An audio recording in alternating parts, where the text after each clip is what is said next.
All right, so I'll start with the most fun question. What's the halal way of approaching a girl you like?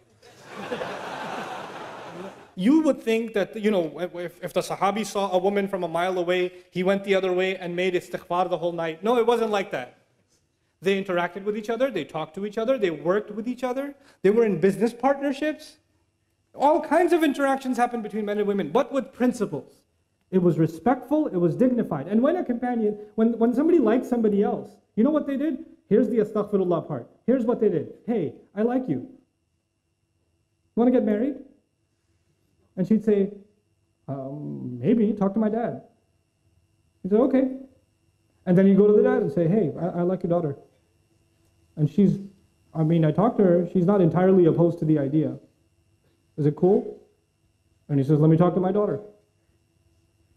How this happens today in London is you go to a girl, respectfully, hey, we worked together for 3 years. Would you consider marrying me? And she's like, And maybe she says, please don't talk to my dad, he'll kill me. Because if you talk to my dad, he'll say, this is why you go to work? This is why we sent you to uni? You, fathers, I have 4 daughters. Listen, those of you that are fathers, that have daughters, you sent your daughters to university. You brought your daughters to this country. You made them live here. You took them outside in society. You made that decision. And when somebody a Muslim likes them, that's a good thing. How are they going to get married sitting at home? Who's going to like them? So when somebody approaches them in a respectful way, you should not say, oh my God, the day has come, astaghfirullah. Ye din bhi dekhne the, oh, tawbah, tawbah. What a humiliation. Now we have to go take you back into Bangladesh and hide you in a village somewhere because some guy likes you. Astaghfirullah. And there's somebody's doing ruqyah on her, and calm down. It's okay. Somebody likes your daughter, that's a good thing. Now go and investigate, find out.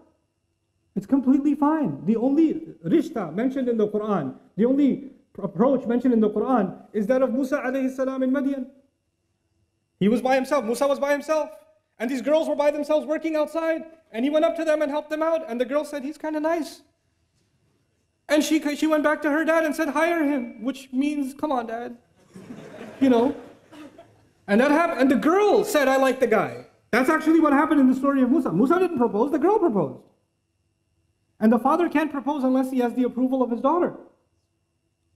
So it's okay for your girls to say, Dad, there's this guy, this brother at the MSA, yeah? He's a Thursday halakah. It's really good, you should come. Your daughter's telling you something. It's okay, go attend the halakah. It's okay, find out. Don't complicate this. There's nothing indignified about that. Don't go date a girl now. And don't take, Ustad Nouman gave a lecture, I'm going to take you out to dinner. No. Not that either. But can you have respectful interaction with someone you're interested in for marriage? Absolutely. Absolutely. Nothing wrong with that. Can you take your time to understand each other's likes and dislikes? Yes, it's fine. Respectful courtship is okay. With parental guidance, in dignified fashion, there's nothing wrong with it. So what happens is we have 2 extremes. We have people that are more conservative than the Sahaba. And then we have people that are more liberal than liberals. Okay? And Islam is right in between. It's a natural way. It's a completely natural way. Okay? And so this is something that I thought it's important to mention for families and for yourself. Talk to your daughters. Ask if they like someone.